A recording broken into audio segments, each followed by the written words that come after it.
Hello दोस्तों, RRB NTPC maths target 30 में से 30 अभियान को आगे बढ़ाते हैं। ध्यान दीजिएगा। देखिए, मैं हमेशा जोश में रहता हूं। मैं चाहता हूं मेरे स्टूडेंट्स हमेशा जोश में रहें, पूरी तैयारी करें, होश में, जोश में, इस तरह से, ताकि हमें टारगेट पूरा करना है 30 में से 30। आज का हमारा अभियान क्या है? आज का अभियान है रेशियो एंड प्रोपोर्शन। बहुत इंपॉर्टेंट चैप्टर है, वेरी वेरी इंपॉर्टेंट चैप्टर। अगर मैं बात करूं, आपने अब तक जो पढ़ा percentage, profit and loss, time and distance, उसमें भी हमने कहीं ना कहीं रेशो कॉन्सेप्ट को काम में लिया है। आज हम बात करेंगे इसकी बारीकियां। मैं जानता हूं आपने चैनल सब्सक्राइब कर लिया होगा, बट अगर कुछ लोग नए जुड़े हैं तो मेरी आपसे रिक्वेस्ट है, आप चैनल को तुरंत सब्सक्राइब करें, क्योंकि मुझे यकीन है आपकी सफलता में मैं और मेरी टीम पूरा पूरा सहयोग करेगी हर तरह से। चलिए बात करते हैं अनुपात और समानुपात। ध्यान दीजिएगा, मैं आपसे बात करूं इस रेशो, अनुपात और समानुपात, इन दोनों की बात करूंगा। अगर इस पूरे चैप्टर को मैं अगर प्रतिशत में समझाऊं ना, तो ये रेशो जो है ना, ये पूरे चैप्टर का 95% है, जबकि प्रपोर्शन केवल 5% है।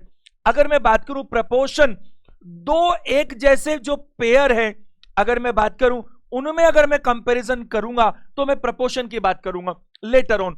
अभी मैं बात करता हूं अनुपात के बारे में। सिंपल सी बात समझते हैं, ध्यान दीजिएगा। अगर मैं आपको बात करूं ए और बी, बिल्कुल सिंपल भाषा में समझते हैं, किताबी भाषा की हमें जरूरत ही नहीं है। हमें एग्जाम में उसे कुछ लिखवाना नहीं, एग्जामिनर को, उसको तो कॉन्सेप्ट समझ में आना चाहिए। मैं आपसे रिक्वेस्ट करूंगा, आपका कंसंट्रेशन बढ़ाइएगा। मैं आपको गारंटी दे रहा हूं, इस वीडियो के बाद में, इस सेशन के बाद में आपको रेशो की कुछ ऐसी चीज मालूम चलेंगी जो शायद ही आपको अब तक मालूम हो। और वो कहां से निकल कर आती है? एक्सपीरियंस से निकल कर आती है।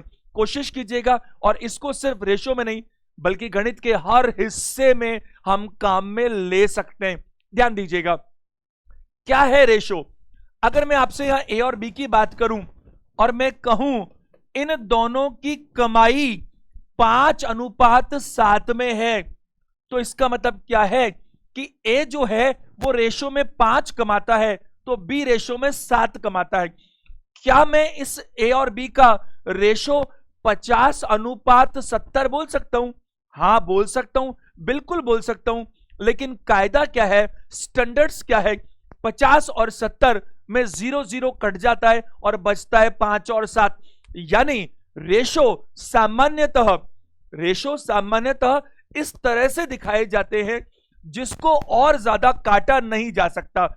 अगर कोई कहे 15:20 तो ज्यादा, वो भी सही है, गलत तो बिल्कुल नहीं है, बल्कि उसका भी कभी कभी इस्तेमाल होता है। लेकिन 15:20 को ज्यादा अच्छा होगा 5 से काटकर 3:4 कहा जाए, जिसे हम कहते हैं सिंपलेस्ट रेशो, यानी कि सबसे छोटा फॉर्म। अब देखिए, अगर मैं आपको इतना सा बोलूं, देखो आपने जब परसेंटेज पढ़ा तो याद करो, पहला सेशन में हमने बारीकियां सीखी कि नहीं थी? प्रॉफिट एंड लॉस पढ़ा तो पहले profit, loss, cost price, selling price, print price, सबकी कहानियां पढ़ी कि नहीं पढ़ी? उसके बिना कैसे समझ में आता? टाइम एंड डिस्टेंस पढ़ा तो बेसिक पढ़ा। और ये तो बहुत इंपॉर्टेंट चैप्टर है। इसका जो कंसेप्ट है, पहले 10-15 मिनट उसकी बारीकी चाहिए ही चाहिए, उसके बिना मजा नहीं आएगा। देखो, अगर ए बोले, क्या बोले साहब, कि मैं 5 लाख रुपए कमाता हूं, अगर ए बोले मैं 5 लाख रुपए कमाता हूं, तो बी बोलेगा मैं 7 लाख रुपए कमाता हूं। क्यों कमाता हूं? क्योंकि हमारी कमाई, हमारी इनकम का अनुपात क्या है? 5:7 है। देखो, मैं दो बातें आपसे रखना चाहता हूं। पहली बात, मैं ऐसा मानकर चलता हूं कि आप लोगों को कुछ भी नहीं आता, बिल्कुल जीरो से शुरू करते हैं, बिल्कुल स्टार्ट बिगिनिंग से करते हैं। तो अगर आपको कुछ आता भी हो ना, अगर आपको कुछ आता भी है, जरूर आता है, तो एक बार आप उसको साइड में कर लो, है ना? कोरे कागज पर पेंटिंग शानदार बनती है, मैं आपको बता रहा हूं। और फिर जब मैं आपको सिखा दूं मेरे हिसाब से, फिर आपको जो आता है उसको भी मर्ज करके देख लो। बट एक साथ दो चीज चलाओगे तो दिक्कत आएगी। ये पहली बात। दूसरी बात, वो बहुत इंपॉर्टेंट है, सुन लीजिएगा। देखो, इस रेशियो एंड प्रपोर्शन को मैं आपको पूरी ईमानदारी से कह रहा हूं, मैं पूरा 1 महीना पढ़ा सकता हूं, इतनी सारी चीजें मैं सिखा सकता हूं, पूरा 1 महीना, पूरे 30 घंटे। लेकिन उससे आप कंफ्यूज हो जाएंगे। अब मैं आपको इस आरआरबी एनटीपीसी में कोई भी चैप्टर का उतना पार्ट ले रहा हूं सिर्फ जितना या तो आपके एग्जाम में आ सकता है या फिर कभी एग्जाम में आया है, लेकिन मैं सेफ जोन में चल रहा हूं। जो कुछ आ सकता है, जितना आ सकता है उससे 10 से 20% ज्यादा लेकर चलेंगे, यानी बिल्कुल सेफ चलेंगे। लेकिन हम वो चीज नहीं कर रहे इसके अंदर जो कभी ना तो आया ना कभी आएगा, तो हमें भ्रमित होने की जरूरत नहीं है। हम फोकस कर रहे हैं किस बात पर, आपको मैथमेटिशियन बनाने पर नहीं, क्योंकि आपका काम टीचिंग करना थोड़ी है, आपका काम नौकरी करना है, ताकि आपको जल्दी से जल्दी नौकरी मिल सके। इधर देखो जरा, ए और बी के अनुपात है 5 और 7। जरा सी को इंट्रोड्यूस करते हैं। सी का अनुपात मैंने रख दिया 11। एक बात बताओ, ए अगर बोलता है, क्या बोलता है कि मैं 50,000 रुपए कमाता हूं, तो सी बोलेगा मैं 1,10,000 कमाता हूं। क्यों? क्योंकि ए का अनुपात 5 है और 5 की वैल्यू है 50,000। थोड़ा पीछे चलते हैं, एक बार इससे रिलेट करते हैं। ध्यान से सुनना, अटेंशन मेरी बात देना। क्या मैंने आपको टाइम ऑन डिस्टेंस में रेशो कंसेप्ट नहीं सिखाया? रेशो कंसेप्ट का बहुत काम में हुआ कि नहीं? मैंने क्या बेसिस बनाया था? डिस्टेंस बेसिस है। मैंने आपको परसेंटेज में क्या कहा? कोई भी चीज अपने आप में कितनी होती है, 100 या 1। प्रॉफिट एंड लॉस में हमने बेस क्या बनाया? प्रॉफिट के लिए कॉस्ट प्राइस और डिस्काउंट के लिए प्रिंट प्राइस। इसी तरह से इस चैप्टर की कहानी क्या है, सुनिए ध्यान से। इस चैप्टर की चाबी रहेगी किसी तरह से, जैसे तैसे वैसे आपको रेशो में 1 का मान पता होना चाहिए। किसका मान पता होना चाहिए? 1 का। अगर 1 का मान पता है तो कुछ भी निकाल सकते हो, वो मैं आपको दिखाता हूं लेटर ऑन। और एक बात समझिए, ऐसा कोई चैप्टर होता ही नहीं है जिसके लास्ट में मैं पीवाई क्यों ना कराऊं, यानी कि प्रीवियस ईयर्स के क्वेश्चंस। और आपको मैंने कई बार कहा भी है, आपके पास भी बुक होना चाहिए ताकि आप भी चेक कर सकें कि पुराने सालों में जो आ रहा है वो आपसे कितना हो पा रहा है। मैं भी उन्हीं को देख करके सारी बातें कर रहा हूं कि आपके एग्जाम्स का लेवल जितना है उससे थोड़ा ऊपर लेकर चले, ताकि सेफली चलो। इधर देखो जरा, सी ने कहा मैं 11 हूं। ए अगर 50,000 तो क्यों भाई? क्योंकि 5 का मतलब 50,000, और मैंने क्या कहा? रेशो की चाबी 1 का मान। तो 1 का मतलब कितना होगा भाई? 5 का मतलब 50,000, तो 1 का मतलब 10,000, तो 11 का मतलब 11 मल्टीप्लाई 10 यानी 1,10,000। जरा डी को इंट्रोड्यूस कीजिएगा। डी ने कहा कि मैं 8 हूं, और एक और इंट्रोड्यूस करूंगा मैं, ई। और ई ने कहा कि मैं क्या हूं? 15 हूं। ये रेशो हैं, ये सारे के सारे इसलिए सिंपलेस्ट रेशो हैं क्योंकि ये आपस में किसी भी एक नंबर से कट नहीं सकते। अब मेरी बात सुनो ध्यान से, अगर इसमें मेरे को कहीं कोई रुपए की सूचना उपलब्ध नहीं है, सभी अनुपात की सूचना है। मैं जानता हूं ज्यादातर लोग इस बात को जानते हैं, बट मेरी जिम्मेदारी है कि 2 मिनट में आपको बेसिक के बारे में जरूर बात करूं। देखो, अगर आपको कोई भी इंफॉर्मेशन रुपयों में मिल जाए तो कैसे बात समझिएगा? जिस भाषा में रुपयों की जानकारी दी जाएगी, उसी भाषा में रेशियो की जानकारी भी आपको लेनी चाहिए। जिस भाषा में रुपयों, जैसे देखो मैं आपको बताता हूं, ध्यान से सुनना। जैसे मान लीजिए मैंने आपको पहली जानकारी दी, क्या जानकारी दी? मैंने कहा कि सी जो है ना, सी वो 33,000 रुपया, 33 कर दीजिए, 33,000 रुपया इसकी इनकम है। अब आप मुझे बताइए, अगर मैंने कहा कि सी की इनकम 33,000 है तो सी का रेशो कितना, ये बताओ। सी का रेशो है 11, बताओ 11 है कि नहीं? तो सी की इनकम किस वजह से होगी? सी के रेशो की वजह से। तो सी का रेशो कितना है? 11। तो 11 का मतलब अगर 33,000 है तो मुझे बताइए 1 का मतलब कितना है? 3,000। और मैंने आपसे क्या कहा था, इस चैप्टर की चाबी क्या है? इस चैप्टर की चाबी सिर्फ यही रहेगी, रेशो में 1 का मान। रेशो में किसका मान? 1 का मान निकालना, यही इसकी चाबी रहेगी। अब आपसे कुछ भी पूछा जाए तो मेरी बात समझिएगा, आपसे कुछ भी पूछा जाए तो पहले आप जो पूछा गया है ना उसका उत्तर रेशो में निकालो। जैसे देखो, अगर मैं आपसे ये पूछूं कि भाई ये तो मेरे को रेशो की चाबी मिल गई, 1 का मान 3,000 है। अब आपसे पूछे बताओ ई कितना कमाता है, तो ई का रेशो कितना बताइए? 15। तो 15 को किससे मल्टीप्लाई करिए बताओ? 3,000 से। तो 15 को 3,000 से मल्टीप्लाई करो, कितना हो बताइए? 45,000। अच्छा, अगर वो आपको ऐसा कहे, ध्यान से सुनना मेरी बात को, वो कहे कि बी और सी दोनों मिलकर कितना कमाते हैं, तो मैंने क्या कहा? जो भी आपसे पूछा जाए पहले उसका उत्तर रेशो में निकालिएगा। तो देखो बी और सी मिलकर कितना कमाते हैं, तो मिलकर कितना कमाते हैं तो फिर रेशो भी मिलकर चाहिएगा। अच्छा बी और सी का रेशो कितना है, बी का तो 7 और सी का 11, 11 में 7 जोड़िए जरा 18, और रेशो में 18 आ गया इसका आंसर। और रेशो में एक की वैल्यू क्या थी 3000, 18 को 3000 से मल्टीप्लाई कीजिए, 18 3 54,000 होता है। अच्छा अगर मैं ये पूछूं, क्या पूछूं भाई, मैं पूछूं कि सी डी से कितना ज्यादा कमाता है, सुनना, सी डी से कितना ज्यादा कमाता है, तो पहले आप ये देखो, कमाई तो बाद में देखेंगे, पहले देखो इसका रेशो कितना ज्यादा है। तो सी डी से कितना ज्यादा कमाता है, अरे सी डी से उतना ही तो ज्यादा कमाएगा जितना उसका रेशो होगा। आप मुझे बताइए सी का रेशो कितना ज्यादा है, 3 है ना, 3 है कि नहीं, और एक की वैल्यू क्या थी 3000, तो 3 की वैल्यू क्या होगी 9000।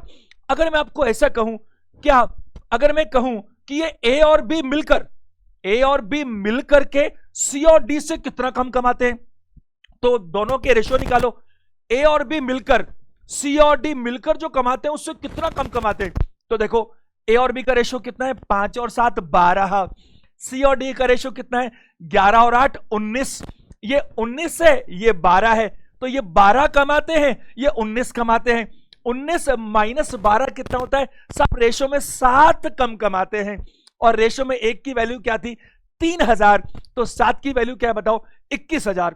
आप एक मेरा फेवर कर सकते हैं, खुद का भी कर सकते हैं। देखो ये छोटी छोटी बातें अगर हम यहां लिखेंगे तो आप सोचो ये चीजें कितनी लंबी चली जाएंगी, कितना टाइम लग जाएगा, बड़ा मुश्किल काम है।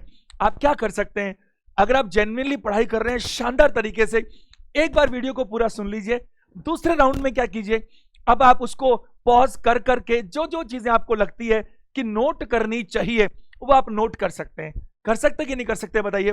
जो चीज मैं बोल रहा हूं अगर मैं हर चीज यहां लिखूंगा तो टाइम बहुत ज्यादा जाता है, समझा मैं पूरा रहा हूं, और जो जेन्युइन चीजें वो लिख भी रहा हूं। अब देखो, अब मैंने आपको क्या कहा था, मैंने केवल आपको सी की इंफॉर्मेशन दी। मैं एक लाइन बोलता हूं, सुनना ध्यान से, क्या बोल रहा हूं, कोई भी एक इंफॉर्मेशन दे दो रुपयों में, ये तो रेशो है सारे के सारे, कोई भी एक इंफॉर्मेशन दे दो रुपयों में, कोई भी एक, अगर एक दे दोगे ना तो बाकी जो पूछो वो निकाला जा सकता है, सब कुछ निकाला जा सकता है। अच्छा चलो अब एक इंफॉर्मेशन मैं दे रहा हूं, इधर ध्यान से सुनना। इंफॉर्मेशन ये है ई जो है वो सी से, ई सी से 20,000 रुपए ज्यादा कमाता है। एक बात तो तय है, अगर ई सी से 20,000 ज्यादा कमाता होगा तो ई का रेशो भी ज्यादा होता होगा। हां जरा ई का रेशो देख रहा है कितना है 15, और सी का रेशो कितना है 11। बस ये एक छोटा सा पॉइंट डिस्कस करते हैं, बेसिक खत्म करेंगे फिर आगे बढ़ते हैं। तो ई अगर सी से ज्यादा कमाता है तो रेशो भी ज्यादा होता होगा। अच्छा कितना ज्यादा है 15 माइनस 11, यानी कितना ज्यादा है साहब 4 ज्यादा है, और 4 की वैल्यू क्या है 20,000, 4 की वैल्यू 20,000 तो 1 की वैल्यू 5,000। क्या आपके हाथ में चाबी लग गई है, हां लग गई ना, एक का मतलब 5,000, अब जो मर्जी हो पूछ लो। उसने कहा एक का मतलब 5,000 है, तो जरा बताना बी का मतलब कितना है, अरे एक का मतलब 5,000 तो 7 का मतलब 5 मल्टीप्लाई 7 35,000। वो पूछे बताना जरा कि ए और सी मिलकर कितना कमाते हैं, अरे मिलकर कमाते हैं तो रेशो भी मिलकर लेते होंगे, तो 5 प्लस 11 16, 16 मल्टीप्लाई 5 कितना होता है 80, 80,000 हो गया। वो कह दे कि जरा बताना ये डी जो है ना वो ए से कितना ज्यादा कमाता है। अच्छा डी ए से ज्यादा कमाता है तो रेशो भी ज्यादा रखता होगा, तो 5 और 8 कितना ज्यादा 3, एक की वैल्यू 5,000 तो 3 की वैल्यू 15,000। उम्मीद है आप मेरी बात समझ पा रहे हैं।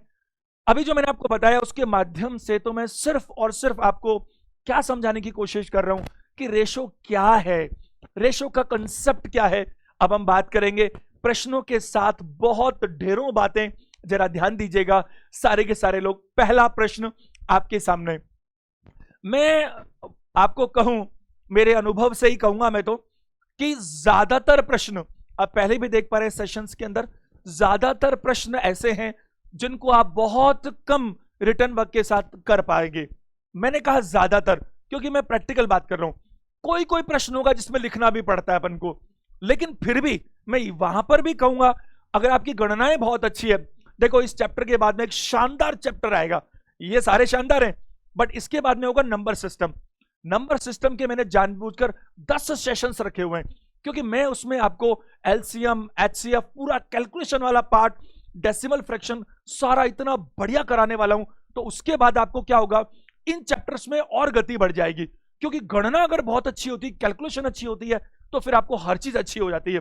इधर देखो, ए और बी का अनुपात है 3 और 4, बी और सी का 5 और 4, तो ए बी सी का रेशो चाहिए। इसको करने के दुनिया में 3 तरीके प्रचलित हैं, 2 हम अभी देखते हैं, तीसरे में कुछ नहीं करना, तीसरा बस देखो और आंसर लगाओ। वो एक बार देखते हैं, एक बार ध्यान देना, सारे लोग अटेंशन दीजिएगा। पहला तरीका क्या है, सब लोग देखना, ए अनुपात बी क्या दिया हुआ है, 3 अनुपात 4, और बी अनुपात सी क्या दिया हुआ है भाई, 5 अनुपात 4। आपसे पूछा है, सिंपल सा क्वेश्चन है, शुरुआत यहीं से की है, बहुत आसान प्रश्न है। तो आप एक बात समझिए मेरी जो कह रहा हूं मैं लाइन, अगर किसी भी चीज का बंटवारा 2, 3, 4 या ज्यादा लोगों में किया जाए, जितने लोगों में बंटवारा किया जाए उन सभी लोगों का अनुपात हमेशा एक साथ उपलब्ध होना चाहिए। जैसे अगर मान लीजिए 3 लोग हैं ए बी सी, तो ए और बी में तो बंटवारा हो रहा है 1 अनुपात 2 में, और बी और सी में बंटवारा हो रहा है 7 अनुपात 11 में। नहीं चलेगा। क्यों नहीं चलेगा साहब, क्योंकि ए का बी से जब मैं देख रहा हूं तो बी का रिलेशन अलग है, और बी का जब मैं सी से देख रहा हूं तो बी का रिलेशन अलग है, ये नहीं चलेगा। अगर आपको कोई भी बंटवारा एक साथ करना है तो जितने लोगों के बीच करना है उन सभी का जो अनुपात है वो एक साथ उपलब्ध होना चाहिए, बिल्कुल होना चाहिए। अब उसके कारण भी हैं, मैं आपको धीरे धीरे सारी चीज समझाता हूं, एक बार इधर फोकस कीजिएगा। पहला जो तरीका है मैं उस पर ध्यान देंगे सब लोग। पहला तरीका क्या है, यहां पर बी नाम का वेरिएबल कॉमन है। पहला तरीका बोलता है कि बी नाम का वेरिएबल कॉमन है, तो आप क्या कीजिए, इस बी को पहले बराबर कीजिए, क्योंकि बी ऊपर वाले के साथ तो रखा हुआ है 4 और नीचे वाले के साथ क्या रखा हुआ है 5। 4 और 5 दो लगातार आने वाली संख्याएं हैं, और इनको बराबर करने का एक ही तरीका है कि 4 को 5 से गुना करो और 5 को 4 से करो। यह पहला तरीका है जो एग्जाम का हरगिज नहीं है, एग्जाम में नहीं करेंगे। एग्जाम में क्या करेंगे मैं बताता हूं। देखो आपको इतना सा करना है, और मैं ऐसा समझता हूं ज्यादातर लोग इस बात को जानते हैं, लेकिन मैं तो ऐसा मानता हूं कि आपको कुछ नहीं आता, तो मैं वहां से शुरू करता हूं। और इसको मल्टीप्लाई कीजिए 4 से। एक बात बताओ, अगर कहीं पर लिखा हुआ है 3 अनुपात 4 और मैं उसको 30 अनुपात 40 बोल दूं, तो क्या इसकी सेहत पर कोई फर्क पड़ेगा? कतई फर्क नहीं पड़ेगा। 30 अनुपात 40 होता है। अगर मैं बात करूं 5 अनुपात 7, अगर मैं इसको बोल दूं 5 करोड़ अनुपात 7 करोड़, तो क्या फर्क पड़ेगा? कतई फर्क नहीं पड़ेगा, बिल्कुल मीनिंग सेम है। लेकिन जनरली हम जो लिखते हैं वो सिंपलेस्ट रेशियो ही लिखे जाते हैं, यानी कि उनका सबसे छोटा रूप जिससे और छोटा नहीं बनाया जा सकता। अब एक बार देखिए, ऐसा हम क्यों कर रहे हैं? जैसे आप इक्वेशंस में देखते हैं, ऊपर 3x है, नीचे 4x है। अगर मेरे को इस x को काटना है तो 3 और 4 नहीं कटता, दोनों बराबर होने चाहिए। तो हम क्या करते हैं, 3 को 4 से और 4 को 3 से। हाँ, ऊपर अगर 3 था और नीचे अगर 15 होता तो केवल ऊपर वाले को 5 से गुना करने से काम चल जाता। लेकिन अगर दोनों अलग अलग हैं तो मुझे दोनों को सेम करना है कैसे भी, और सेम करने के लिए हम एलसीएम का प्रयोग करते हैं वैसे तो, बट ये तो छोटा सा क्वेश्चन है, इतने गहराई में जाने की जरूरत नहीं। 5 से मल्टीप्लाई करो, क्या मिलेगा आपको? 15 और 20, क्योंकि मल्टीप्लाई केवल बी थोड़ी, दोनों होंगे। और इसको 4 से मल्टीप्लाई करो, क्या होगा? 20 और क्या बताइए 16। अब आप देखिए, क्या आपको बी कॉमन मिल चुका है? हाँ बिल्कुल मिल चुका है। तो आप उठा लीजिए यहां से, क्या उठाएंगे? 15, 20 और 16। 15, 20 और 16 ये हमारे पास ऑप्शन नंबर डी में स्पष्ट नजर आ रहा है। अब आपको मैं बताऊं, जरा ध्यान से मेरी बात को सुनिएगा, पूरी अटेंशन दीजिएगा। आपको क्या करना है, आपको ये जो फॉर्मेट लिखा हुआ है, सब लोग ध्यान दीजिएगा, एवरीबॉडी कॉन्सेंट्रेट करें यहां पर। ये जो फॉर्मेट लिखा हुआ है, इस फॉर्मेट में क्या करना है, देखो आप ऐसे कैसे लिख दो, ए और बी को आपने क्या लिखा? 3 और 4। जो लिखा मैं वही वापस लिख रहा हूं, जो लिखा ऐसे कैसे। बस एक बात का ध्यान रखना है कि ये जो बी यहां समाप्त हो रहा है, यहां से बी शुरू होना चाहिए, यानी कि ये ए बी है तो ये सी बी नहीं चलेगा, ये ए बी है तो बी पे खत्म हुआ तो ये बी से शुरू होगा, कारण आपको सब पता लग जाएगा। अभी देखो ये मैंने कहा ए बी है, फिर इससे भी छोटा बनाता हूं, सुनो एक बार पहले एक एक चीज। अब आपको क्या करना है, सिर्फ यहां पर एक उल्टा एन बनाने की कोशिश करनी है। पहला स्टेप ऐसे, दूसरा स्टेप ऐसे और तीसरा स्टेप ऐसे, क्योंकि ये वाला स्टेप जो होता है ना, ये बीच वाले वही चीज करता है जो ऊपर हो रहा है, बट दिमाग कम लगाना पड़ता है। जरा देखो 3 को 5 से मल्टीप्लाई करो जल्दी से। देखो मैंने कहा ना ये पहला स्टेप है, ये पहला स्टेप है, ये दूसरा स्टेप और ये तीसरा स्टेप है, बल्कि ये पहला स्टेप पहला रेशियो है, ये दूसरा और ये तीसरा है। जरा 3 को 5 से मल्टीप्लाई करो, क्या आएगा बोलो, 15। 3 को 5 से मल्टीप्लाई करो, क्या आएगा 15। और फिर बीच वाला 5 को 4 से करो, क्या आएगा बताओ 20। और अब 4 को 4 से मल्टीप्लाई करो, क्या आएगा बताइए 16। क्या ये वही आ रहा है जो यहां पर भी लिखा हुआ है? बिल्कुल लिखा हुआ है, कोई दिक्कत ही नहीं है इसके अंदर। 3 4 5 4। अब जरा ध्यान दीजिए सब लोग, सारे के सारे लोग ध्यान दीजिए, थोड़ा अगर आप कोशिश करेंगे तो आप यहां पर भी इस काम को कर सकते हैं, बल्कि A B B C C D D E आगे तक मैं आपको बताऊंगा कम टाइम में कैसे काम हो सकता है। ध्यान से सुना मेरी बात को। इधर देखो जो ये पहला और ये पहला है, एक बार देखिए, क्योंकि हम यहां कर लेते हैं ना, फिर वहां प्रूव करते हैं तो जल्दी हो पाता है। जरा पहले पहले को मल्टीप्लाई करो, 3 को 5 से, क्या 15 आता है क्या? जल्दी देखो हाँ या ना। अब जरा दूसरे दूसरे को मल्टीप्लाई करो, 4 को 4 से करो, क्या 16 आता है क्या बताइए। अब आगे भी देखेंगे ना, ध्यान से सुनना मेरी बात को, ये बहुत बहुत और बहुत इंपॉर्टेंट सेशन है। ये ए बी है, ये बी सी है, आगे सी डी भी लूंगा मैं। और अगर मेरे को पहला और आखिरी चाहिए ना, तो हमेशा ऐसा होगा, पहला पहला पहला, दूसरा दूसरा दूसरा, अगर दो दो में है तो हमेशा ये फर्स्ट और लास्ट दिखाएगा। अब बीच वाले कैसे निकालने होते हैं वो थोड़ा सा मुझे सीखना है यहां पर आपको सिखाने के लिए। देखो ये 20 में जो है, तो सिर्फ आपको क्या करना है, इस सेकंड को यानी 4 को 5 से मल्टीप्लाई करना है तो 20 आएगा। अभी फिलहाल आप इतना सा कर लीजिए, सिर्फ इतना सा कर लीजिए, आप एक उल्टा एन बनाइए। क्या बनाइए? उल्टा एन सिर्फ बना लीजिए अभी, फिर अपन प्रैक्टिस करते करते मैं आपको सिखाता हूं कि यहीं से हम काम कैसे चलाएं। देखो सिर्फ क्या करना है, ए और बी ये रहा, बी और सी ये रहा, उल्टा एन बनाइए। 3 को 5 से मल्टीप्लाई कीजिए तो ए आ जाएगा, 5 को 4 से कीजिए तो क्या आएगा, बी आ जाएगा, और 4 को 4 से कीजिए तो क्या आएगा, सी आएगा। जरा अगले प्रश्न पर आते हैं। देखो ये और बढ़िया प्रश्न है, सब लोग समझेंगे। ए बी यहां पर है, बी सी यहां पर है और सी डी यहां पर है। ये इसने पूछा ए बी सी डी, बहुत बढ़िया प्रश्न है, शानदार प्रश्न है। अब मैं आपको एक बात बताऊं, अगर कल को ये एबीसीडी मैं आपको कराता हूं और आप अगर कोशिश करेंगे तो मैं यहीं करवा दूंगा इसी के अंदर, बिना कुछ लिखे सिर्फ आंसर। लेकिन आपको मेरी बात 5 मिनट बहुत ढंग से सुननी पड़ेगी, समझनी पड़ेगी, कॉन्सेप्ट समझना पड़ेगा। अगर मुझसे अभी सिर्फ ए पूछा जाए तो ए कैसे आएगा, इस पहले को और पहले को मल्टीप्लाई करने से पहला आएगा, दूसरे को और दूसरे को मल्टीप्लाई करने से आखिरी वाला आएगा, और बीच वाले भी मैं निकालना भी बताता हूं आपको। लेकिन इसमें कॉन्सेप्ट तो आया ही नहीं, ये तो रटने वाली बात हो गई। आया कैसे वो भी तो समझना बहुत जरूरी है, तो इसके लिए जरा आप ध्यान दीजिएगा, सभी लोग अटेंशन दीजिएगा। पहला तरीका जो हमारा लॉन्ग मेथड है, लेकिन एक बार कॉन्सेप्ट के लिए जरूरी है, वो क्या है जरा देखिए। मैं अगले पेज पर लिखता हूं, ए बी जो है वो क्या है बताओ, 3:4 है, और जो बी सी है और जो सी डी है वो क्या दिया हुआ है जरा देखो, 5 4 3 5, 5 4 और 3 5। सब लोग ध्यान दीजिएगा एक बार के लिए, बहुत ही जल्दी से मैं इस कंसेप्ट को कंप्लीट करता हूं, क्योंकि यह हमारा एग्जाम वाला तरीका हरगिज नहीं है, बट एक बार मैं समझाता हूं, ध्यान से समझिए। सबसे पहले मुझे बी को कॉमन करना पड़ेगा, यह लंबा तरीका है, ये कंसेप्चुअल मेथड है, ये केवल ट्रेडिशनल मेथड है, एग्जाम का नहीं है, लेकिन 1 मिनट के लिए जरूरी होगा, मैं समझता हूं जरूरी है। देखो बी और बी को कॉमन करना है, तो इस 4 और 5 को कॉमन कीजिए, सिर्फ कॉमन कीजिए तो क्या होगा, इस 4 को मल्टीप्लाई किससे कीजिए, 5 से, और 5 को किससे कीजिए, 4 से, तो आपको क्या मिलेगा बताइए, ये मिलेगा 15 और 20, और ये क्या मिलेगा बताइए, 20 और क्या बताइए 16, और ये क्या था 3 और क्या बताइए 5। बी और बी तो सेम कर लिया, अब ये सी और सी की बात करूंगा मैं, तो आप क्या करेंगे, इसको मल्टीप्लाई करेंगे 3 से, और इसको मल्टीप्लाई करेंगे क्या बताइए 16 से, 16 और 3 है और कोई चारा नहीं है। इसको मैं करूं तो क्या होगा बताइए, ये 60 होगा, और ये क्या होगा 48, और यहां मैं बात करूं तो ये क्या होगा 48, और ये क्या होगा 80, और वो ऊपर वाला कितना था बताइए 15 और 20। पहले मैंने बी और बी को सेम किया, फिर मैंने सी और सी को सेम किया, जैसे मैंने सी और सी को सेम किया तो बी फिर से रूट गया।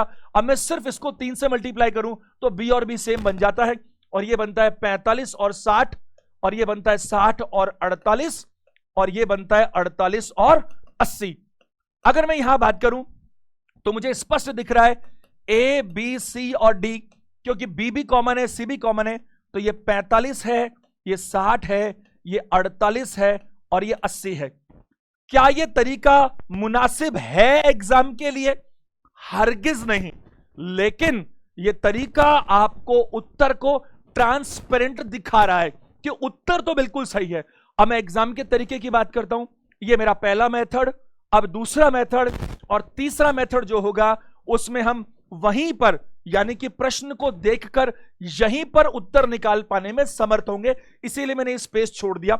जरा देखो, अब मैं सेकंड मेथड की बात करता हूं। सब लोग ध्यान दीजिएगा, सारे के सारे लोग अटेंशन दीजिएगा, ये बहुत इंपॉर्टेंट है। मैं सीधा प्रश्नों पे जाने से पहले इन बारीकियों को बहुत बहुत अच्छे से तैयार करवाना चाहता हूं।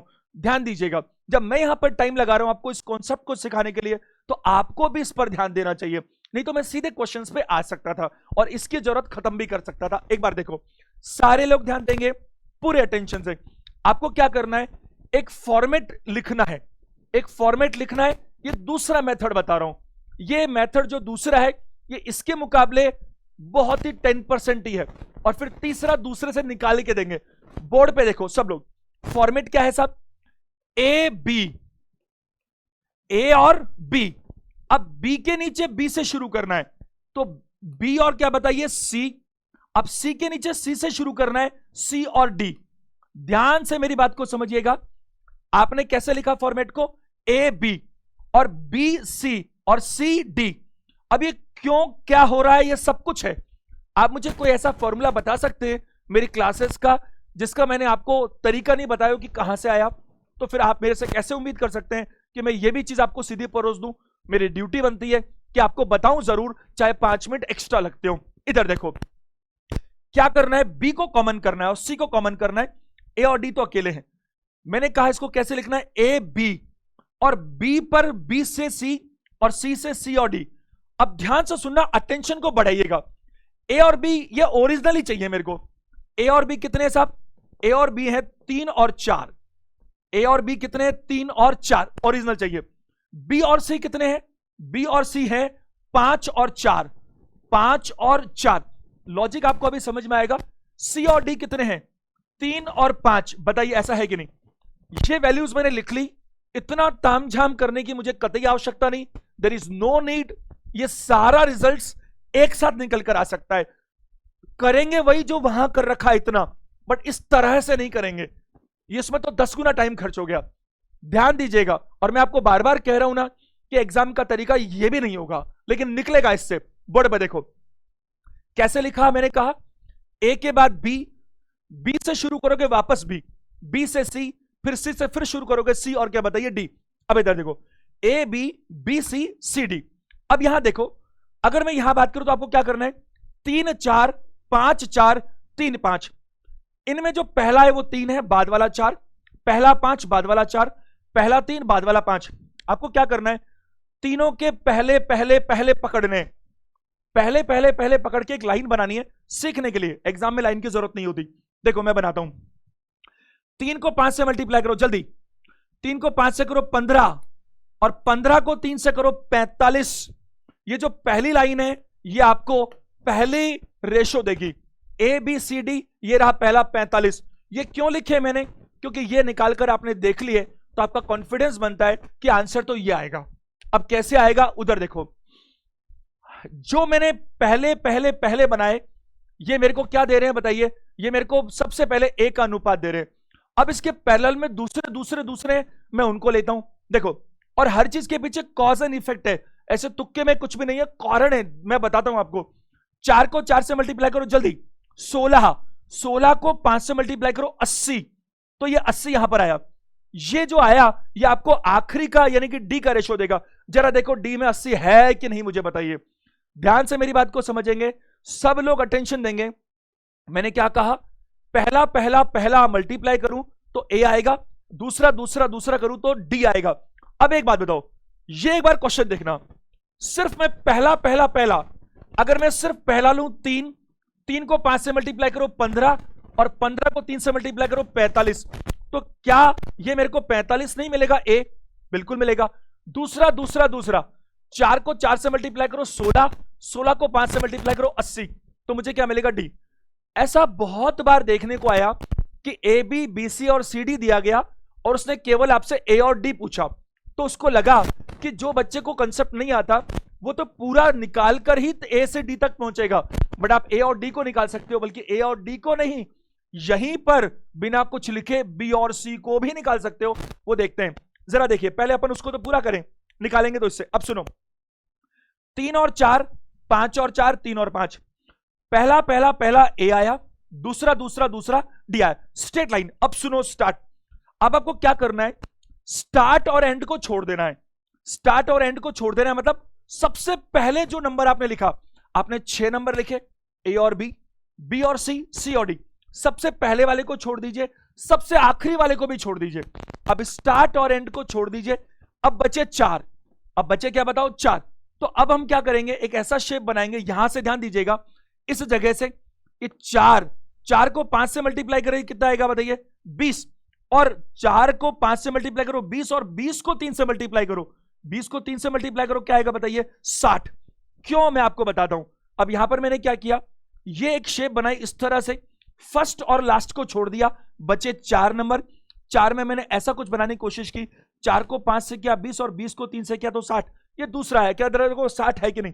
और इधर देखते हैं, अब इसके पैरेलल एक शेप उधर से और बनेगी, तो 4 को 4 से मल्टीप्लाई करो, क्या होगा बताओ? 16। और 16 को 3 से मल्टीप्लाई करो, क्या होगा बताइए? 48। क्या देखो वो सी आ रहा है कि नहीं आ रहा बताइए? तो 45, 60, 48 और 80, क्या ये आपको ए बी सी डी नजर नहीं आ रही?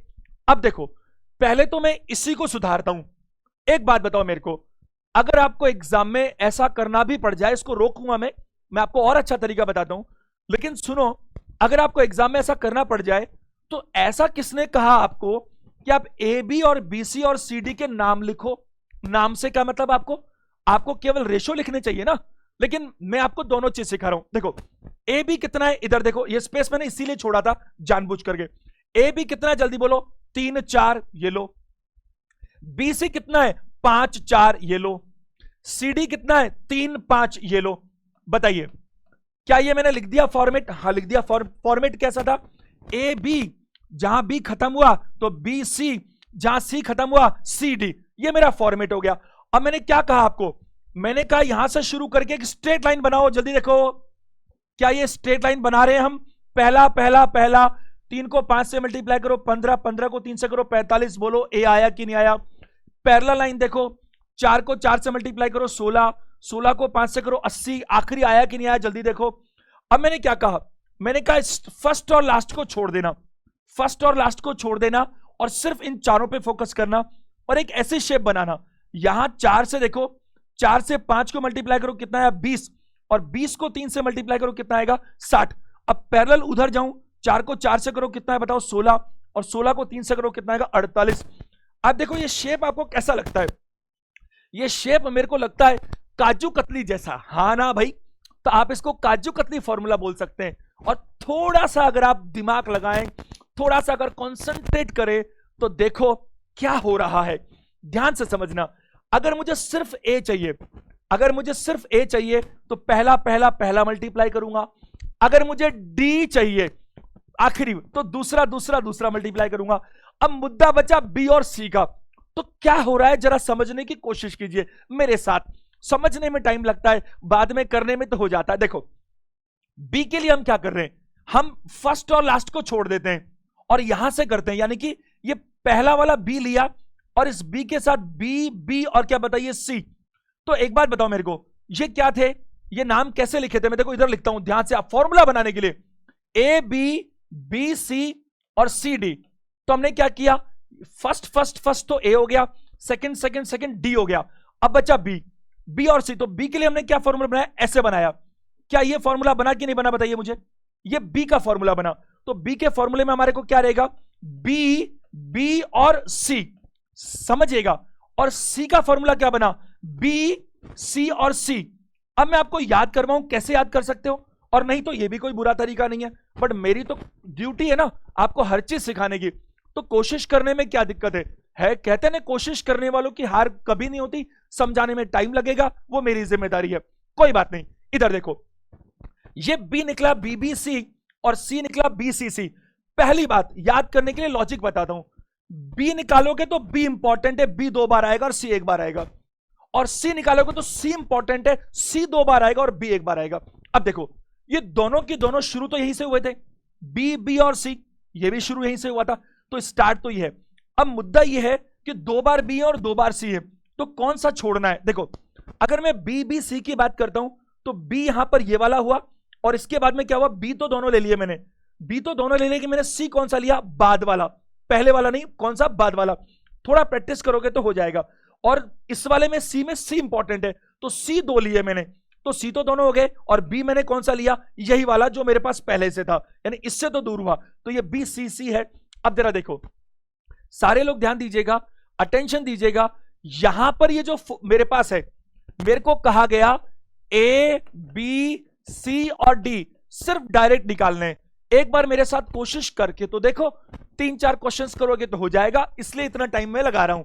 देखो अगर मैं एक की बात करूं तो ये देखो 3 × 5 15 × 3 45, क्या ये ए आएगा, बिल्कुल आएगा साहब। दूसरा 4 × 4 16 × 5 80, क्या ये डी आएगा। क्या किया, first first first, last last last.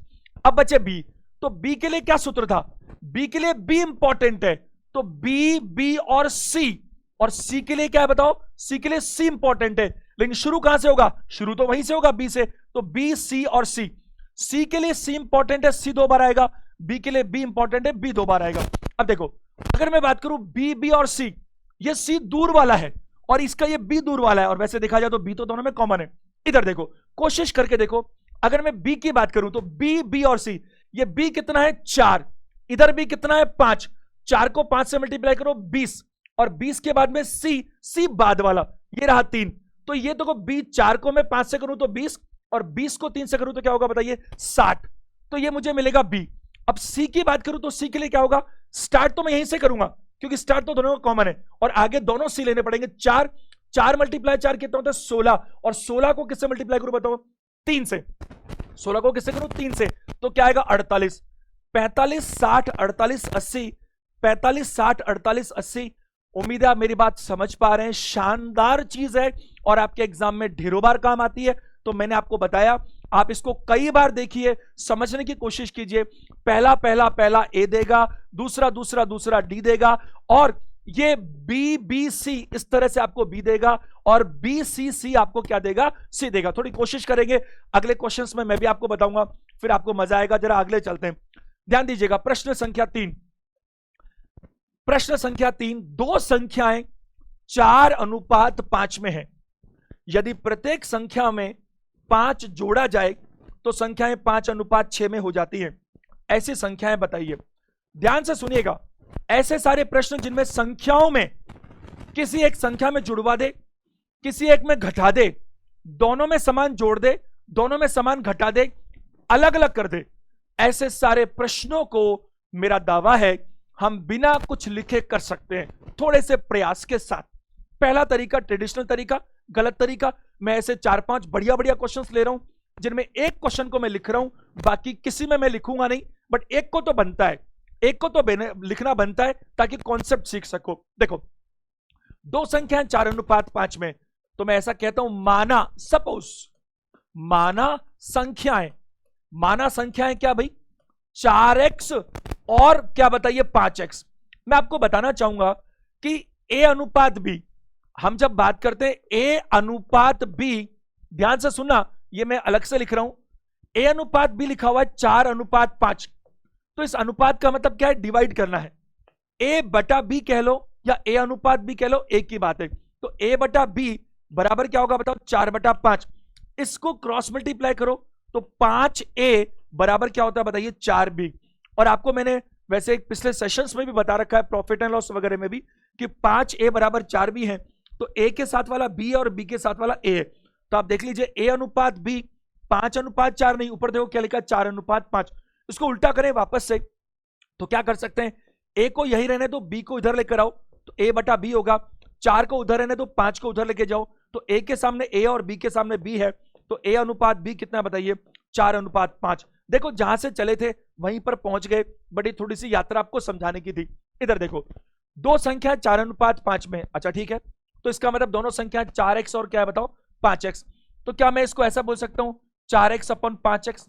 आगे क्या बोलता है, यदि प्रत्येक संख्या में 5 जोड़ा जाए, अच्छा दोनों में 5 जोड़े तो ये +5 ये +5, 5 जोड़ा जाए फिर क्या करूं, तो संख्याएं 5:6 में हो जाती है, तो संख्याएं 5:6 में हो जाती है। तो इसने जैसा मुझे कहा था मैंने वैसा कर दिया। दो संख्याएं मैंने मान ली 4x और 5x, दोनों में समान भी जोड़ सकता है, दोनों में अलग अलग भी जोड़ सकता है, एक में जोड़ सकता है एक में घटा भी सकता है, और संख्याएं भी 2 नहीं 3 भी हो सकती है, कुछ भी हो सकता है। ध्यान दीजिएगा ये एक ऐसा टाइप है जो मैं अभी बता रहा हूं आपको, जो ज्यादातर बार आपके एग्जाम्स में पूछा गया है और जिसमें आप 10 मिनट में डिसाइड कर लेंगे, बिना कुछ लिखे हम काम को कर सकते हैं। इधर देखो अब मुझे क्या करना है, इसको करना है क्रॉस मल्टीप्लाई। एक बार के लिए क्रॉस मल्टीप्लाई करते हैं जरा। 6 को 4 से करो 24x प्लस क्या बताओ 30, और उधर क्या है 25x प्लस क्या बताओ 25। इधर 25 से इधर 24 से, तो उधर मैं x लिख सकता हूं और यहां लिख सकता हूं क्या बताइए 5। x की वैल्यू 5 आ गई। आपने संख्याओं को क्या माना था, आपने पहली संख्या को माना था 4x, आपने दूसरी संख्या को माना था क्या बताओ 5x। x की वैल्यू चूंकि 5 है तो फिर इसकी वैल्यू अपने आप कितनी आ गई बताइए, 5 × 4 20 और 5 × 5 25। तो आपकी जो संख्याएं आ गई वो आ गई 20 और 25, ऑप्शन नंबर ए।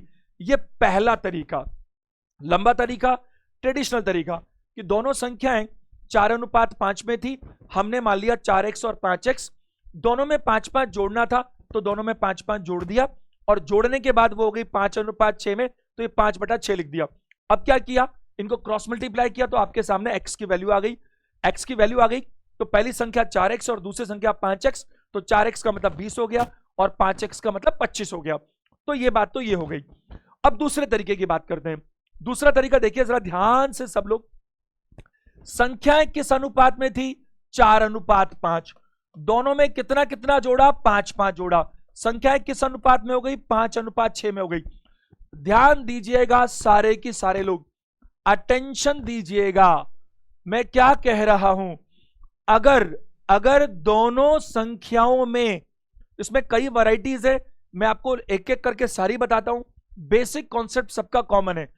अगर दो संख्याओं में समान राशि जोड़ी जाए, अगर दो संख्याओं में समान राशि जोड़ी जाए अथवा दो संख्याओं से समान राशि घटाई जाए, तो उनके अनुपातों में अंतर भी सदैव समान ही आता है, कभी कभी नजर नहीं आता है, जो नजर आने का काम मेरा है। लेकिन ये एक गणित की थ्योरम है जो झूठी साबित नहीं हो सकती।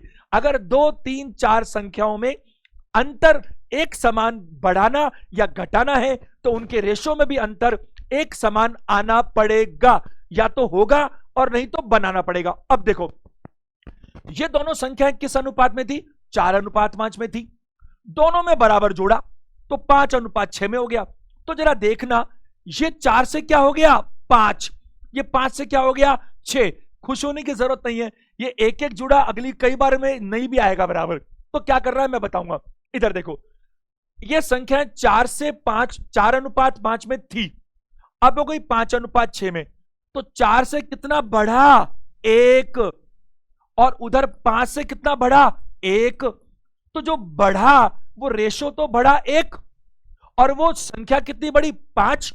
तो आपको मैंने शुरू में क्या कहा, रेशो की चाबी क्या होती है, रेशो की चाबी होती है रेशो में 1 का मान निकालना, और 1 का मान निकाल लिया ना, कितना है भाई 5, बात खत्म। तो उसने पूछा संख्याएं क्या थी, अब संख्याएं क्या थी,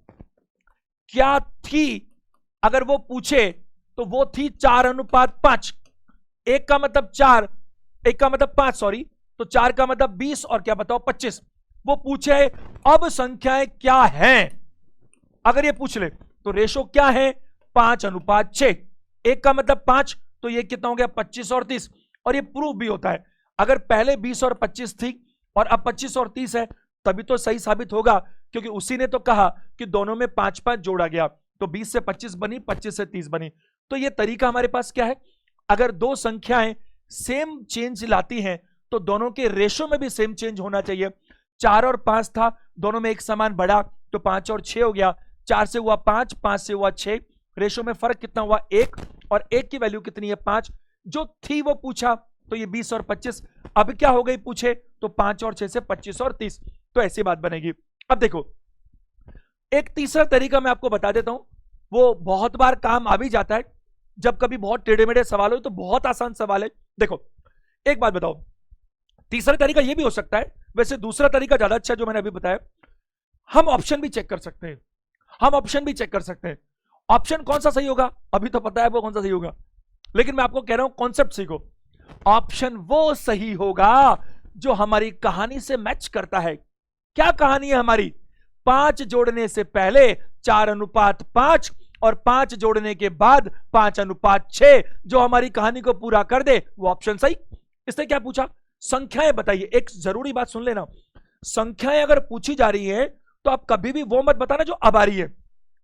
हमेशा याद रखिएगा, कुछ भी ना कहा जाए, संख्याएं पूछी जाए तो वो बताते हैं जो पहले थी। जैसे मान लो मैंने कहा कि मेरी आमदनी 70% बढ़ने के बाद 50 करोड़ रुपए महीना है। मजा आया ना। देखो जब मानना ही है तो कम क्यों मानो, अपन तो बहुत पॉजिटिव आदमी है, जिंदगी में पॉजिटिविटी तो कूट कूट कर भरी पड़ी है, और यही एक चीज है जो बहुत ज्यादा ताकत देती है। अब सुनो मैंने क्या कहा, मैंने कहा चलो थोड़ा कम कर लेता हूं, मान लीजिए मैंने कहा कि आमदनी 25% बढ़ने के बाद अब 50 लाख रुपए महीना है। 25% बढ़ने के बाद 50 लाख रुपए महीना है, तो बताओ मेरी आमदनी कितनी है। तो 50 लाख आंसर नहीं दोगे, 40 लाख आंसर दोगे। क्यों दोगे, अरे 50 लाख तो 25% बढ़ने के बाद है, आमदनी 50 लाख थोड़ी है। आमदनी जनरली इन जनरल क्या है, वो तो 40 लाख है। या ऐसा कोई कह सकता है 25% बोनस देने के बाद 50 लाख हो गई, तो आमदनी कितनी है। याद रखिएगा हमेशा वो बताना है जो स्टार्टिंग में था। अगर वो अभी की पूछेगा तो वो बोलेगा अब संख्याएं क्या हुई। ऑप्शंस में क्या ये 20 और 25 में 4:5 है, बिल्कुल है, तो पहली शर्त पूरी हो गई। 5 जोड़ने से पहले वाली शर्त पूरी हो गई। अब 5 जोड़ो, अगर ये सही है तो 5 जोड़ो, 25 और 30, 25 और 30 कितना होता है 5 और 6, ये दोनों शर्तें पूरी। अच्छा ऑप्शन चेक कर दें, क्या ये 4:5 है, बिल्कुल नहीं है, कैसे हो जाएगा। क्या ये 4:5 है, बिल्कुल नहीं है। क्या ये 4:5 है, बिल्कुल नहीं है। मान लो 40 और 50 होता, मान लो एक ऑप्शन 40 और 50 होता, तो क्या वो 4:5 है, हाँ है, तो क्या उत्तर लगा दूं, ना ना, कहानी तो पूरी मैच करवाओ भाई। 5 जोड़ने से पहले और 5 जोड़ने के बाद दोनों कहानी मैच करवानी पड़ेगी। कहानी का स्टार्ट और कहानी का अंत मैच कर जाए वो ऑप्शन सही है। तो स्टार्ट तो मैच कर गया साहब। अब 5-5 जोड़ो तो 45 और 55 हो गए, और 45 और 55 कांटे तो 9 और 11 होते, ये तो कह रहा 5 और 6 होना चाहिए, यानी कि ये ऑप्शन गलत है। उम्मीद है मेरी बात समझ पा रहे हैं। अब देखो आपके सामने एक बहुत अच्छा प्रश्न ले रहा हूं, इसी को और अच्छे से समझाने के लिए ध्यान देना। अब मैं एक्स वैक्स मान के नहीं करने वाला, वो बता दिया ना आपको, आप कर सकते हो, एग्जाम में तो करना ही नहीं है ना। देखो दो संख्याएं किस अनुपात में, 2 और 3, ये लो, दोनों में क्या जोड़ा, 7 जोड़ा। 7 जोड़ा दोनों में, तो क्या हो गई संख्याएं, 5:7 हो गई। अब खतरनाक काम है, इधर क्या बढ़ा जरा देखना जल्दी से, 3 बढ़ा, और इधर क्या बढ़ा, 4 बढ़ा। अरे नियम ही टूट गया, ना ना नियम कभी टूटते नहीं है। ध्यान से सुनना, एक अच्छा प्रश्न है। अब देखो मैंने आपसे कहा अगर दो संख्याओं में परिवर्तन यानी कि वृद्धि या कमी, यही तो परिवर्तन होगा, अगर एक समान है, अगर दो संख्याओं में वृद्धि या कमी एक समान है, तो यह नियम है कि उनके रेशो में भी अंतर एक समान होना पड़ेगा। दो नहीं, अगर 3, 4, 5 का लॉट हो उनमें भी होगा। ये सेशन बहुत ही जरूरी है। मैं जानता हूं टाइम हो रहा है, कोई बात नहीं, हम इसको 10-15 मिनट और चलाएंगे, वरना इसके बिना हमारी आगे वाली कड़ियां टूट जाएंगी। आप समझा करो, कड़ी से काम करना पड़ेगा। अब देखो ध्यान से सुनना, अगर दोनों में 7-7 जोड़ा तो रेशो में अंतर यहां तो आ रहा है 3, 2 से 5, और इधर 3 से 7, 4, नहीं चलेगा। आपको क्या करना है, इनको बराबर करना है। तो बराबर करने के दो तरीके हैं, बराबर करने के दो तरीके। सुनो मैं क्या कह रहा हूं, देखो इस 2 और 3 को मैं 20 और 30 भी कह सकता हूं, इस 2 का 4 गुना 8 और 3 का 4 गुना 12 भी कह सकता हूं, कोई फर्क नहीं पड़ता। लेकिन ऐसा तरीका अपनाओ जिससे एक बार में ही काम और कम टाइम लगे, उसका मैं बात को तरीका बताता हूं। देखो, इस 2 और 3 का अंतर बता सकते हो मेरे को? इस 2 और 3 का अंतर बता सकते हो क्या? जल्दी बोलो। 1। अब ये दिक्कत है, जल्दी बोलो कैसे? मैं यहां पर बात कर रहा हूं, आप अपने घर पर देख रहे हो। अरे आप ऐसे मान लो ना, लाइव चल रहा है, आप मेरे को अपने सामने नहीं मान सकते क्या? मैं तो आपको अपने सामने मान ही रहा हूं, मेरे जोश में तो कमी है ही नहीं। मैं तो ऐसा मान रहा हूं मेरे सामने आप सारे हजारों लोग बैठे हो और मैं आपको पढ़ा रहा हूं।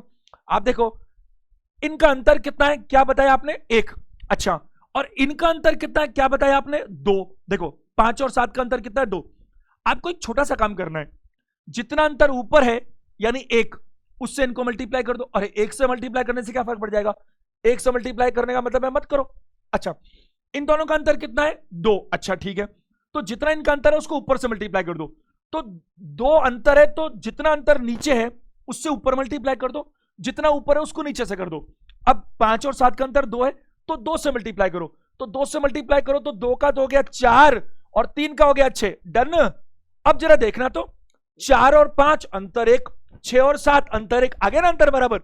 आएगा, आना पड़ेगा उसको, चाहे कुछ भी हो जाए। अब काम खत्म।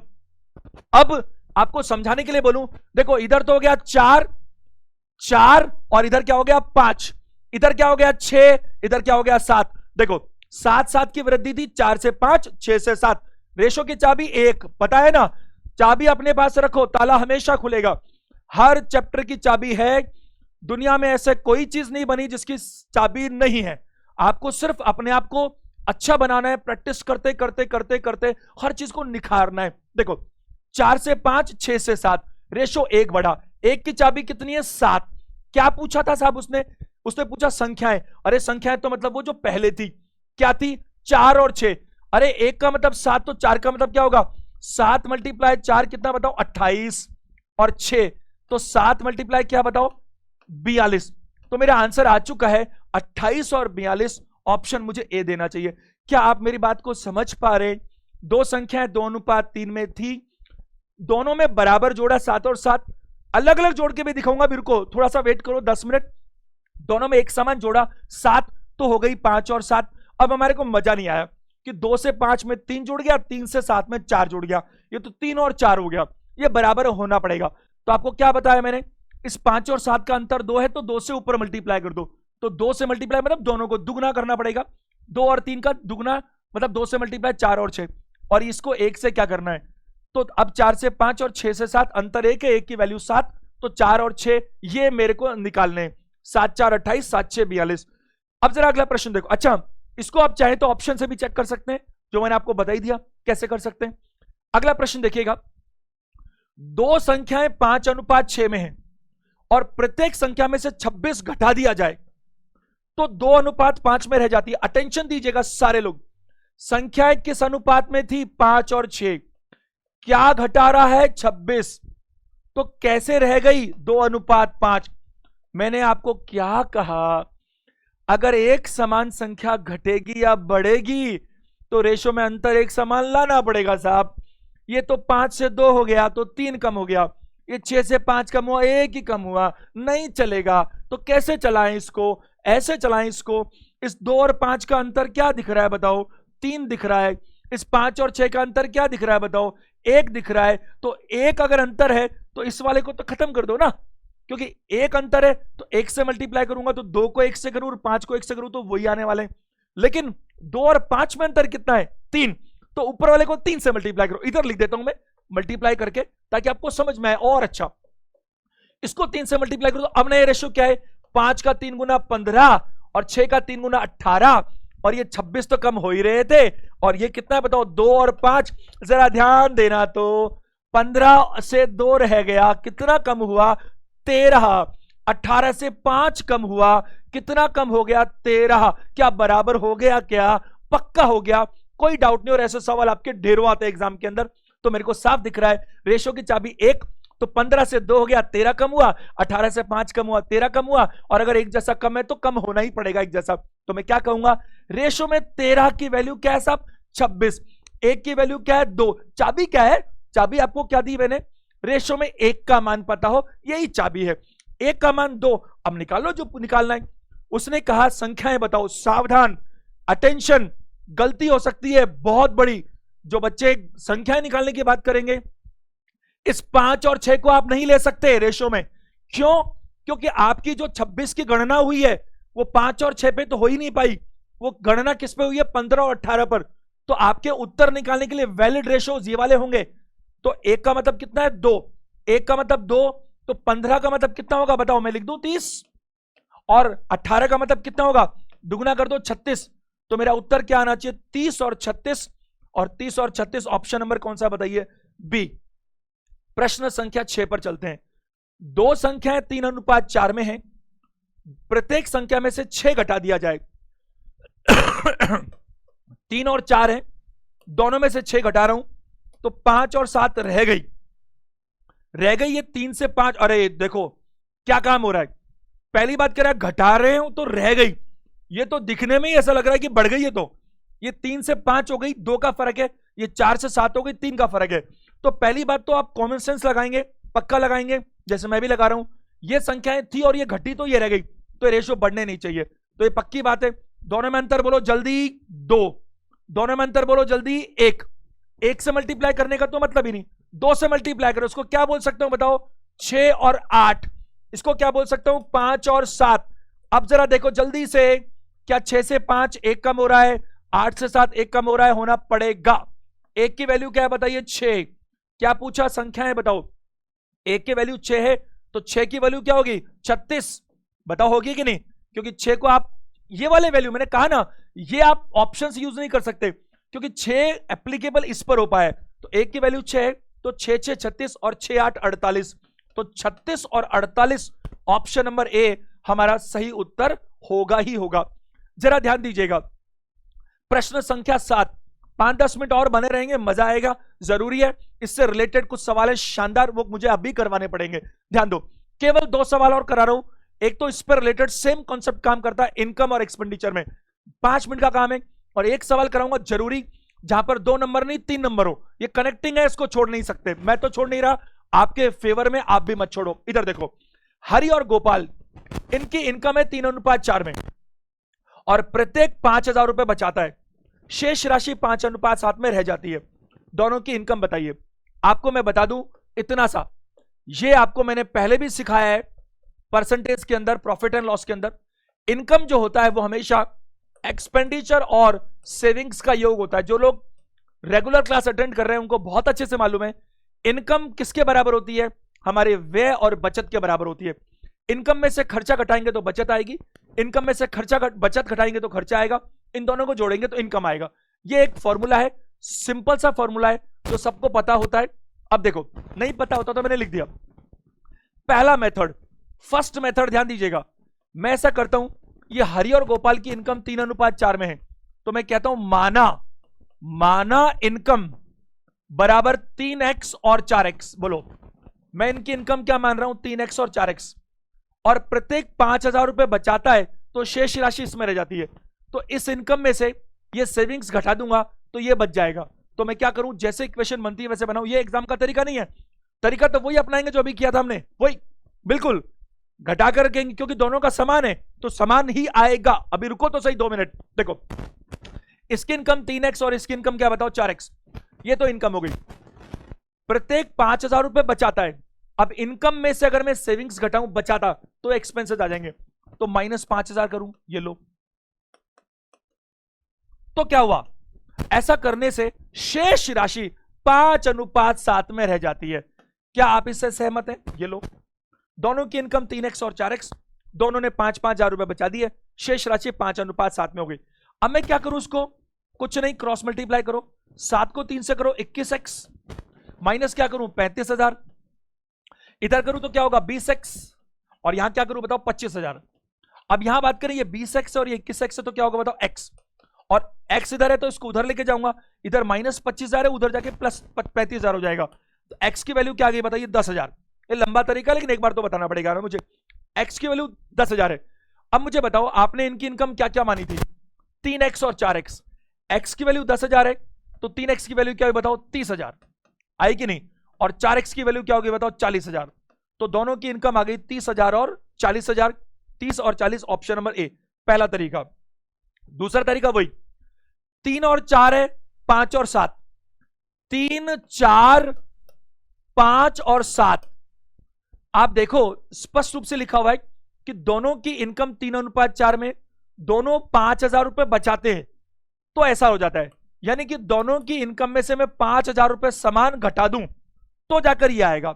और मैंने आपसे क्या कहा, अगर दोनों की इनकम में से बराबर चीज घट रही है, तो रेशो में भी बराबर आएगा। पहली बात तो ये रेशो बढ़ गए तो सही नहीं है। दूसरी बात ये 3 और 5 का अंतर 2 है, और 4 का अंतर, 7 का अंतर 3 है। देखो इनका अंतर कितना है 2, इनका अंतर कितना है 1। अब तो आप समझ ही रहे हो, इस 2 को उधर मल्टीप्लाई कर दो क्या होगा 6 और 8। ये 5,000 रुपए घटाना है, और क्या बन गया बताइए 5 और 7। देखो 6 से क्या बन गया 5, और 8 से क्या बन गया 7। रेशो में 1 की वैल्यू क्या आ गई 5,000, और चाबी यही थी 1 की वैल्यू 5,000 है, तो ये 6 है। 6 की वैल्यू क्या हो गई 5,000 मल्टीप्लाई 6, और 8 की वैल्यू क्या हो गई 8 मल्टीप्लाई 5,000। तो आपको साफ साफ दिख रहा है इनकी इनकम है 30,000 और क्या बताओ 40,000। और आप चाहें तो ऑप्शन भी चेक कर सकते हैं। ऑप्शन वो चेक होगा, सही होगा जिसमें हमारी कहानी मैच करती है, यानी कि 5,000 से पहले और 5,000 के बाद। जैसे इनकम 3:4 में होनी चाहिए थी, 30 और 40 3:4 में, 5,000 बचाए, माइनस करो 5,000, तो कितने बचेंगे 25 और 35, और 25 और 35 को काटो तो 5 और 7 ही तो होता है, 5 से काटेंगे। ऑप्शन नंबर ए बिल्कुल क्या है बताइए सही है। प्रश्न संख्या 8, 3 कक्षाओं में छात्रों की संख्या 7:9:13 में है। यदि प्रत्येक कक्षा में 30 छात्र निकाल दिए जाएं तो छात्रों की संख्या 5:7:11 में रह जाती है।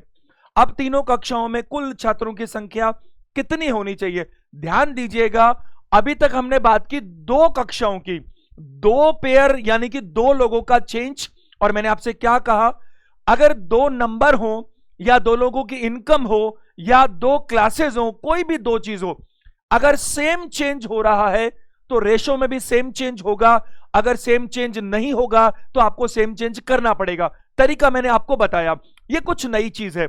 यहां क्या हो रहा है कि कक्षाएं क्या है 3 कक्षाएं हैं, ये 3 हो या 4 हो कोई फर्क नहीं पड़ता, कॉन्सेप्ट सेम काम करेगा। कैसे करेगा जरा ध्यान दीजिएगा। देखो क्या था 7:9:13, ये ऑलरेडी संख्या थी। अब हर क्लास में से कितने बच्चे निकल गए साहब 30 निकल गए। अब कितनी रह गई 5:7:11 रह गई। मैंने आपसे क्या कहा, अगर तीनों कक्षाओं में से बराबर चेंज हो रहा है, चाहे वो घटने का हो चाहे वो जुड़ने का हो, अगर चेंज बराबर है तो रेशो में फर्क भी बराबर ही आएगा, चाहे कुछ भी हो जाए। अब देखो यहां जरा देखिएगा, 7 से 5 2 का फर्क, 9 से 7 2 का फर्क, 13 से 11 2 का फर्क। यहां तो कुछ करना ही नहीं पड़ा, फर्क बराबर बराबर आ रहा है।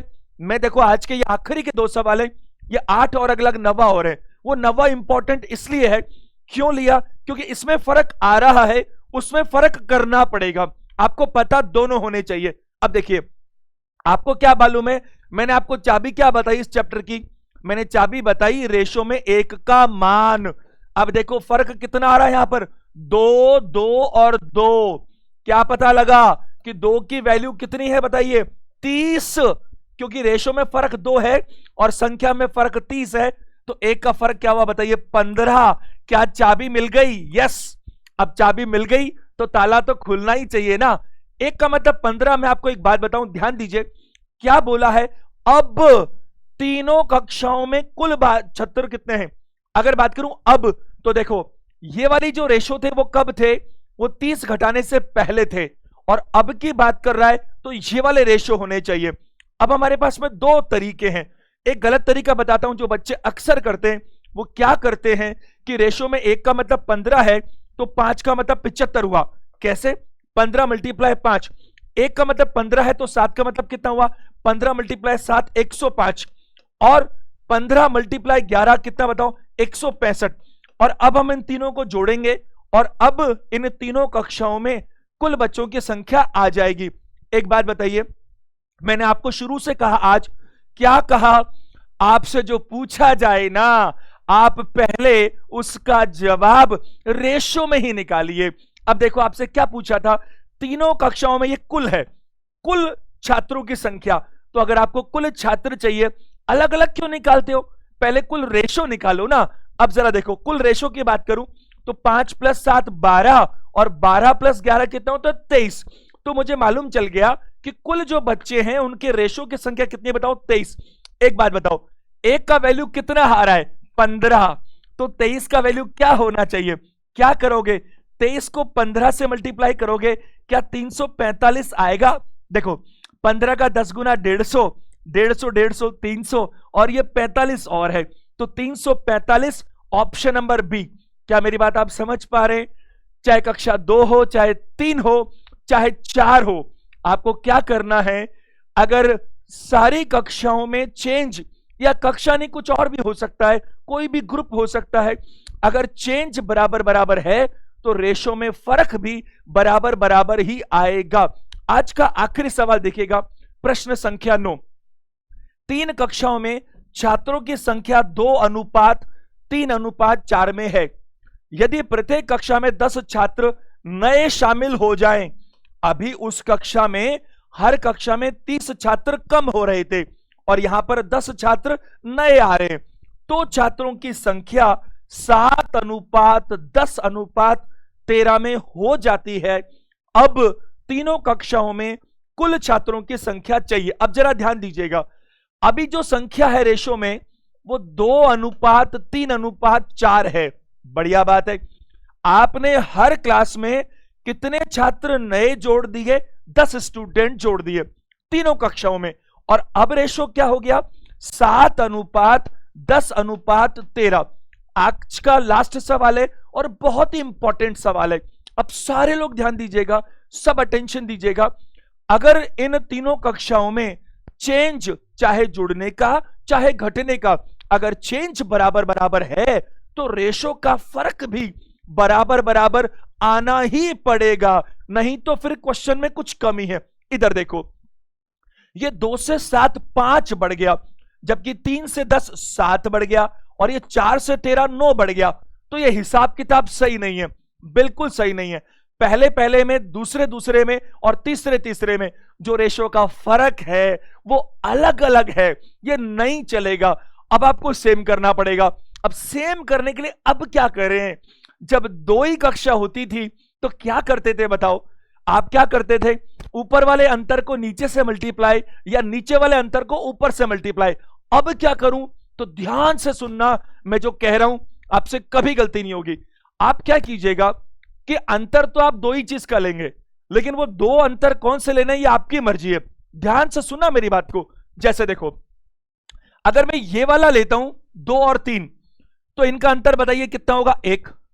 अगर आपने ये पहला और दूसरा लिया क्रम में, तो सावधान, ये नीचे भी आपको पहला और दूसरा ही लेना पड़ेगा, ये कंडीशन है। अंतर कितना है साहब? 3। अब आपको क्या करना है? इस जो नीचे वाला अंतर है इसको पूरा ऊपर से मल्टीप्लाई कर देना है, और ऊपर वाले अंतर को नीचे से कर देना है। अब ऊपर वाले अंतर में तो 1 ही है ना, अरे 1 से मल्टीप्लाई करने पर क्या फर्क पड़ जाएगा? हाँ, अगर ऊपर 2 अंतर होते, नीचे 3 अंतर होता, तो फिर 3 वाले को 2 से और 2 वाले को 3 से करना पड़ता। अब देखो ध्यान से समझना, ये जो अंतर 3 है, इससे मैं इसे मल्टीप्लाई करूं तो इन सबको 3 से मल्टीप्लाई करके लिख देता हूं। देखो 2 को 3 से मल्टीप्लाई करूं तो 6 आता है, और 3 को 3 से करूं तो 9 आता है, और 4 को 3 से करूं तो 12 आता है। अच्छा चला देखना, तो अब क्या इनमें अंतर बराबर हो गया? 6 से 7 1 अंतर है, 9 से 10 1 अंतर है, और 12 से 13 1 अंतर है।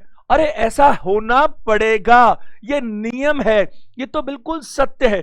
अब आपका काम खत्म। आपको क्या चाहिए थी? चाबी मिल गई आपको। रेशो में 1 का मान, 1 1 1 का फर्क आ रहा है, और उस 1 की वैल्यू कितनी है बताइए? 10। तो अपने चाबी क्या बनाई रेशो की? 1 का मान, और 1 की वैल्यू कितनी आ रही है बताइए? 10। सवाल क्या पूछा गया?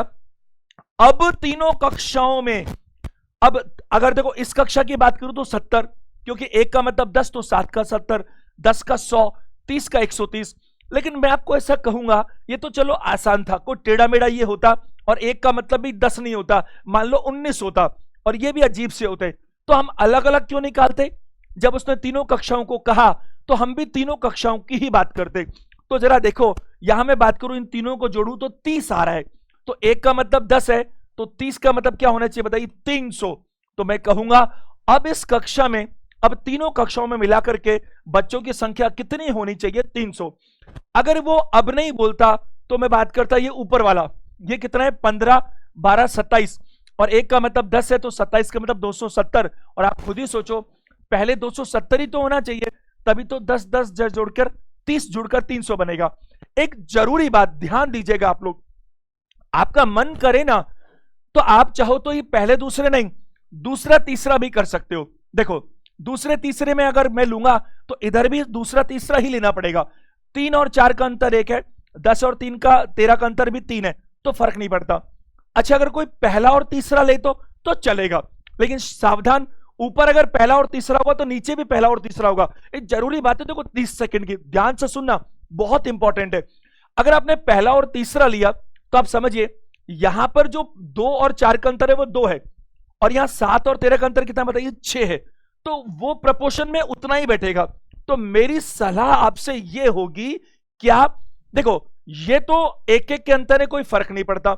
यहां नीचे क्या होगा, मैं आपको सलाह दूंगा कि आप फर्स्ट और थर्ड को लो ही मत, लेने से क्या आंसर नहीं आएगा, आएगा ना, लेकिन आप सोचो 7 और 13 का अंतर कितना है, 6, तो आप इस पूरे को 6 से मल्टीप्लाई करो, तो फिर यहां सावधान, अब यहां पर फिर 2 और 4 का अंतर भी कितना है, 2, तो इसको 2 से मल्टीप्लाई करो। कैसी बेवकूफी हो रही है, इसको 2 से मल्टीप्लाई करूं, इसको 6 से करूं, अरे 2 और 6 कटकर वापस 1 और 3 ही तो बनता है। Are you getting my point? इसलिए कोई फर्क नहीं पड़ता, आप कोई भी ले लीजिए, लेकिन छोटा लेंगे तो ज्यादा अच्छा रहेगा। उम्मीद करता हूं आपको मजा आ रहा है, समझ में आ रही है सारी चीजें, इसमें बहुत कुछ है। अब हम अगले सेशन में बात करेंगे बहुत इंपॉर्टेंट क्वेश्चंस, और ये चैप्टर बहुत ही इंपॉर्टेंट है। ज्यादा से ज्यादा लोगों में शेयर कीजिए ताकि सबको इसका फायदा मिल सके। वीडियो देखने के लिए थैंक यू वेरी मच।